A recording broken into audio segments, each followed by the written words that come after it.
بسم الله الرحمن الرحیم. السلام علیکم و رحمت الله و برکاته. ګرانو لیدونکو، زده کوونکو، ستاسې د روغتیا او سوکالۍ په هیله مو دا ده چې کوم کورنۍ دنده چې ما تاسو ته درکړې وه هغه مو حل کړې وي او خپل کتابچو کې مې یادداشت کړې وي. موږ بیا هم د 10م ټولګي کیمیا مضمون 21م لوست غواړو تاسو ته تشریح کوو. په 20م لوست کې یعنې په تیر درس کې موږ د لیویس جوړښت او د هغه سمبولونه چې د اړیکو لپاره ښودلي وو هغه مو تاسو ته تشریح کړل. لیویس ویلي وو چې کیمیاوي اړیکه د دوه الکترونو د شریک کولو په واسطه منځته راځي. دغه نظریه په هغه وخت کې یوازې د اشتراکي رابطو پورې سمه وه، یعنې کله چې د کیمیاوي اړیکو ډولونه ډېر شول خو دغه نظریه بس صدق نه کوي، یوازې دغه کولانسي یا اشتراکي اړیکې پورې صدق کوي. په همدې اساس لیویس ویلي وو اول خو یې دغه الکترونونه چې په کوم رابطه کې شتون لري د ټکي په واسطه او یا هم د چالفا په واسطه څه کړي وو، ښودلي وو. وروسته بیا د لیویس کوم هغه ځانګړی کار چې و هغه دا و چې اتومونه یې د یو مکعب په څېر په نظر کې نیول. لیویس ویل چې هر مکعب چې دی 8 رأسه لري، نو هر اتوم د خپل اوکتیت پوره کولو لپاره یعنې آخري مدار د پوره کولو لپاره 8 الکترون د ضرورت لري. په هر رأس کې یو الکترون څه کېږي، ځای په ځای کېږي. کوم مکعبونه چې موږ تاسو ته په تېر درس کې رسم کړل او ستاسې کتاب کې هم شتون لري تاسې وګورئ، هغه په هر رأس کې یو ټکی یعنې چې د الکترون سمبول د لیویس په اساس نظریې په اساس موږ ته تشریح کوي، یعنې په هر رأس کې یو الکترون شتون لري. موږ د تیرو درسونو په دوام بیا هم غواړو د الکتروني جوړښت د ټاکلو لاره د لیویس جوړښت تاسو ته تشریح کوو. موږ د لیویس جوړښت کې هغه د اوکتیت د پوره کولو کوم طریقه چې د هغه تشریح کوو. تاسې پوهېږئ د هر عنصر غواړي د نجیبه ګازاتو هغه ځانګړی شکل ځان ته غوره کړي، یعنې NS2 NP6، یعنې آخریني مدار ته 8 الکترون ته ضرورت وي، یعنې آخریني مدار په 8 الکترونو باندې مشبوع یا ډک شي. د نجیبه ګازاتو آخرینی مدار ډک دی، نو دغه نور عناصر هم چې دي غواړي دغه حالت ته ځان ورسوي، نو د دې په خاطر چې دوی دغه اوکتیت حالت ته ځان ورسوي نو دوی مجبوره دي چې یا الکترون ورکړي د لاسه یا الکترون واخلي او یا الکترون په شریکه کړي تر څو هغه اوکتیت شکل ځان ته تکمیل کړي. په همدې ترتیب موږ د الکتروني جوړښت ټاکلو لارې چې دي موږ دوه لارې لرو، چې یوه لاره امتحان او تېروتنه ده او بله لاره سیستماتیک ده. لومړی لاره چې ده امتحان او تېروتنه. په دې لاره کې موږ الکترونونه رسم کوو، څو وارې رسم کوو تر څو هغه خپلې ټاکلي هدف ته ورسېږو. کیدای شي موږ اشتباه وکړو، موږ نه غلط شي، موږ وخت هم ضایع شي، خو بالاخره موږ باید هغه اصلي هدف ته ورسېږو. دغه تګلاره امتحان او تېروتنه لاره ده. بله تګلاره سیستماتیک ده. لومړی راځم په امتحان او تېروتنه کې. په دې کې که چیرې موږ د کلورین عنصر په نظر کې ونیسو، کلورین تاسو پوهېږئ اووم ګروپ کې موقعیت لري، نو په آخریني مدار کې څو الکترونه لري؟ په آخریني مدار کې 9 الکترونه لري. دغه الکترونه په دغه ټکي باندې ښودل کېږي. کلورین تاسو پوهېږئ چې مالیکولي دی، د مالیکولونو ترمنځ چې کوم اړیکه جوړیږي دلته هم یو الکترون دی. دغه الکترون مثلا د دې سره شریک کېږدي او دا الکترون د دې سره شریک کېږدي. هر کلورین تاسو پوهېږئ چې اوس 8 الکترونه لري. د مثال په ډول کې چیرې زه دا حساب کړم 1 2 3 4 5 6 7 8، یعنې دا یې تر دې ځایه پورې څه شو؟ اوکتیت یې پوره شو. په همدې ترتیب کې دای په نظر کې ونیسو هغه هم 1 2 3 4 5 6 7 د ده اوکتید هم پوره شي یعنی د الکترونو په شریک کېښودلو سره د دوی هغه اوکتید یا هغه 8 الکترونونه په آخریني مدار کې پوره کیږي نو ځکه دغه په ستاسې کتاب کې هم داسې ښودل شوي چې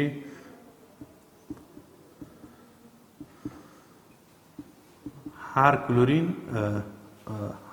کوم الکترونونه چې موږ حساب کو دلته هم په همدې ترتیب 8 الکترونونه د کلورینه کیږي 8 الکترونونه د هغه کلورینه کیږي یعنې د دوی اوکتید تکمیل شه دغه الکترونونه کیمیاوي اړیکه جوړوي چې دغه کیمیاوي اړیکه تاسو پوهېږئ چې په خط هم ښودل شوې ده په خط ښودل شوې یعنې د خط په هر سر کې یو الکترون شتون لري او بل دغه الکترونونه چې آزاد دي په ټکو باندې ښودل شوي دي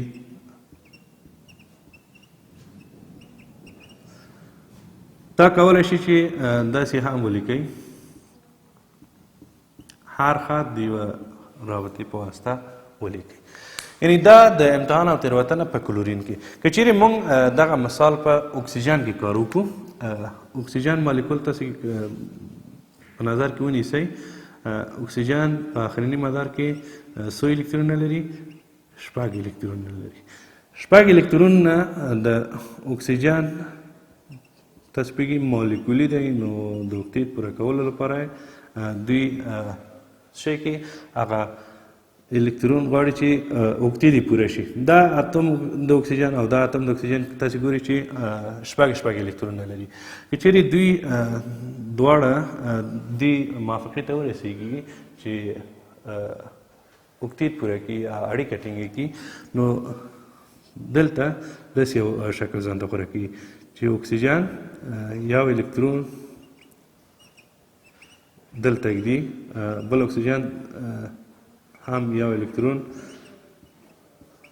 په شریک ږدي بیا هم تاسې ګورئ چې د دوی اوکتید نه پوره کیږي که چیرې دا قسمت په نظر کې ونیسم تاسې ګورئ چې هلته 9 الکترونه کیږي یعنې دلته 6 الکترونه او که چیرې دا ورسره شریک کړي 9 الکترونه کیږي او یا که چیرې دغه قسمت په نظر کې ونیسو د دې الکترونونه دی خوا دا الکترونونو تعداد هم 9 کیږي یعنې دا اوکتید نه پوره کیږي د دوی د اوکتید پوره کېدلو لپاره نو دوی یو بل ته وایي چې بیا هم موږ باید شی وکړو یو الکترون شریک کړو یعنې یو بل سره خبره کوي چې موږ په دې چې ثابت حالت ولرو نو موږ یو الکترون بیا هم شی کو شریک کړو یعنې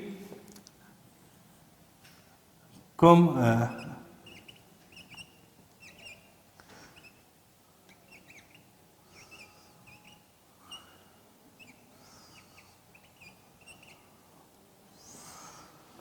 داسې یو حالت ځان ته غوره کړي یعنې 2 الکترونونه سره شریک کږدي 4 الکترونونه د دوی ازاده پاتې کېږي که چیرې زه دغه قسمت په نظر کې ونیسم تاسې کامره کې وینئ 4 الکترونونه تاسې ګورئ چې 1 2 3 4 5 6 7 8 الکترونونه د دغه اکسیجن کېږي او 8 الکترونونه چې دا په نظر کې ونیسو د دغه اکسیجن کېږي د دغه اړیکې جوړولو لپاره یعنې سګما اړیکې چې جوړوي یعنې دوه ګونې اړیکې چې جوړوي یوه سګما یوه پای نو داسې شکل ورته لیکلی شو یعنې موږ لیکو چې اکسیجن او اکسیجن ترمنځ چې دا دوه ګونې اړیکې جوړیږي او دغه الکترونونه داسې آزاد شکل کې داسې ښودل کېږي او تاسې کولی شئ دغه داسې هم ولیکئ چې اکسیجن او اکسیجن ترمنځ کوم اړیکه چې ده دا آزاد الکترونونه یې د یوې رابطې په واسطه رسم کوي یعنې دا کوم لاره چې وه د عناصرو د اوکتید یا الکتروني جوړښت د لیویس جوړښت چې موږ ورته وایو د امتحان او تېروتنې په واسطه کولی شو د هغوی اوکتید رسم کړو تاسې ولیدل چې په اول حالات کې یو الکترون په شریکه کېښود بیا یې ولیدل چې د دوی ترمنځ کوم هغه اوکتید چې باید پوره شلی وی پوره نه شو نو په دې خاطر یې 2 الکترونونه جوړه کړي په اشتراک کېښودل او ویې کولی شول تر څو خپل هغه اوکتید حالت ته ورسېږي دا یادداشت کې زه پاکوم بله کوم لاره چې ده مونږ هغه د سیستماتیک لاره ده، یعنې دویمه طریقه چې ده سیستماتیک. په دې طریقه کې لومړی ولانسي الکترونونه سره جمع کیږي، یعنی جمع کوو یې. بله دا چې که چیرې انیون وه، که چیرې انیون وي، عادي حالت کې وي خو موږ یوازې الکترونونه سره جمع کوو، بیا یې اوکتیت رسم کوو. که چیرې انیون وي یعنې الکترون یې اخیستی وي، د انیون یعنی منفي چارج لرونکی وي، نو کوم تعداد الکترونونه چې سره اخیستي دي هغه هم ورسره جمع کېږي، یعنې اخیستلي الکترونونه هم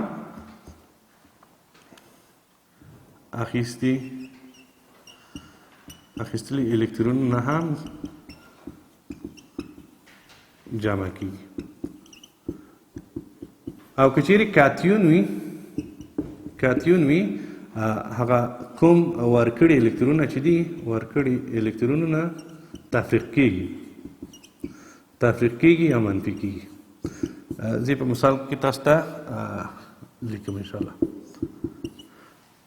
یعنی مونږ که چیرې مثلا انیون په نظر کې ونیسو، انیون خو تاسو پوهېږئ چې منفي چارج لري، یعنې الکترونونه یې اخیستي وي. کوم تعداد الکترونونه ولانسي الکترونونه چې د هغه رادیکال هم دي او 2 دانې یا 3 دانې چې نور مقدار یې اخیستي دي هغه هم ورسره جمع کېږي. او په کتیون کې برعکس هغه ترې منفي کېږي. د مثال په ډول که چیرې مثلا مونږ کاربونیت 2 منفي په نظر کې ونیسو، د دې هغه لومړی کار چې مونږ دی ولانسي الکترونونه جمع کوو. ستاسو کتاب کې ولانسي الکترونونه د نمبر اف ولانس په سمبول باندې ښودلي دي. تاسو پوهېږئ چې کاربن هغه ولانسي الکترونونه 4 دي، یعنې 4م مدار کې یعنې آخرنی مدار کې 4 الکترونونه دي، نو 4 الکترونونه جمع ده. اکسیجن 100 الکترونونه دي، 6 الکترونونه، 6 ضرب د 100 کوو 3، یعنې تعداد د کاربن 3 دی، یعنې 6 الکترونونه ضرب د 3 کېږي. دا 6 اتلس مجموعه 22 کېږي. خو تاسې ګورئ چې دا 2 الکترونه اخیستي دي، یعنې منفي چارج لري، منفي 2 انیون دی، نو څه کېږي هغه 2 الکترونه هم ورسره جمع کېږي چې په مجموعه کې 24 ولانسي الکترونونه کېږي. د کاربونیت 2 منفي ولانسي الکترونونو تعداد څومره دی؟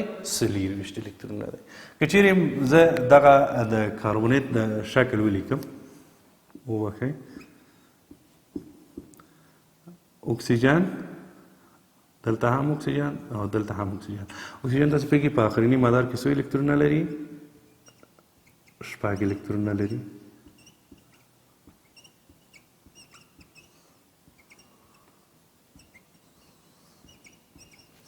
که وغواړو د دوی ترمنځ دغه اوکتیت پوره شي، یو خو د دوی هغه ولانسي الکترونونه باید حساب کړو. 6 دلته دي، 6 دا چې 12، 6 دا کېږي چې شي 18، 4 22 کېږي. مونږ 2 الکترونونه نور هم جمع کېږي ورسره، یعنې مونږ 2 الکترونونه چې نور جمع کړو د کاربن سره جمع کېږي، یعنې لیکلی شو چې کاربن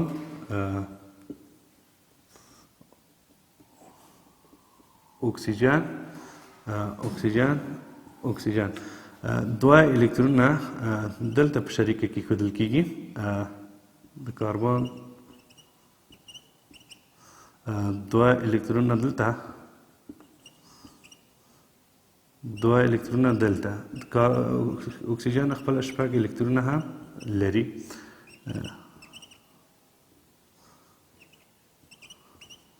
بیا هم د دوی اوکتیت نه پوره کېږي، نو کوم که که چیرې موږ په نظر کې ونیسو د کاربن د اکسیجن اوکتیت پوره کیږي خو د کاربن نه پوره کیږي.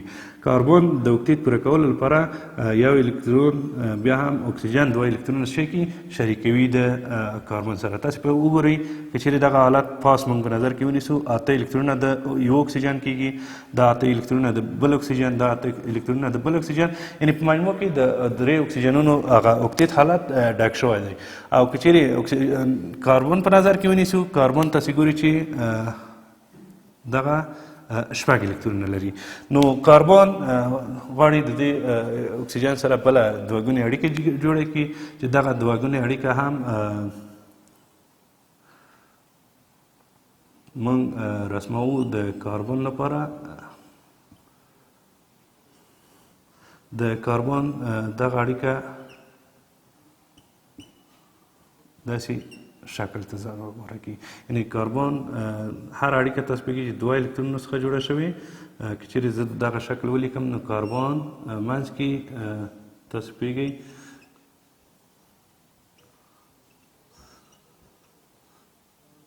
بل کاربن د اکسیجن سره چې کوم اړیکه لري یوه ګونې اړیکه لري. اکسیجن خپله هغه 6 الکترونه لري بل اکسیجن هم 6 الکترونه. یعنې که چیرې بیا هم موږ حساب کړو دغه 24 الکترونه په دې کې پوره کېږي او دغه حالت ځان ته غوره کوي. کولی شو ازاد الکترونه موږ د یوې رابطې یا د یو خط په واسطه ولیکو. په دې درس کې موږ د الکتروني جوړښت تګلارې په اړه چې کوم د لیویس خبرې وې هغه هم وکارولې. یو ویلي وو چې د امتحان او تېروتنې په طریقه کولی شو دا اوکتیت رسم کو او بل سیستماتیک لاره. امتحان تېروتنه په دې معنی چې موږ څو وارې یو کار کوو تر څو غلطي کو اشتباهي کو موږ بالاخره په مقصد ورسیږو. او سیستماتیک لاره کوم تګلاره چې ده دا علمي تګلاره ده. لومړی موږ ولانسي الکترونونه سره جمع کوو او انیونونو کتیونونو الکترونونه په نظر کې نیولو سره دغه اوکتیت بیا رسمولی شو چې دغه د لیویس جوړښت دی د الکتروني جوړښت په نامه هم یادیږي کوم مالیکولونه چې رابطې په ټکي ښودل شوي وي. ستاسې د کورنۍ دندې دپاره تاسې د نایتروجن ډای اکساید د الکتروني جوړښت رسم کړئ د سیستماتیک تګلارې په واسطه. یو د لومړی د الکتروني ولانسي الکترونونه سره جمع کوئ بیا یې هغه اوکتیت پوره کوئ وګورئ چې د ده اوکتیت تکمیل دی او که نه دی. دا هم کورنۍ دنده. نو ستاسې د روغتیا او سوکالۍ په هیله دا زموږ نننی درس په الله مو سپارم. د خدای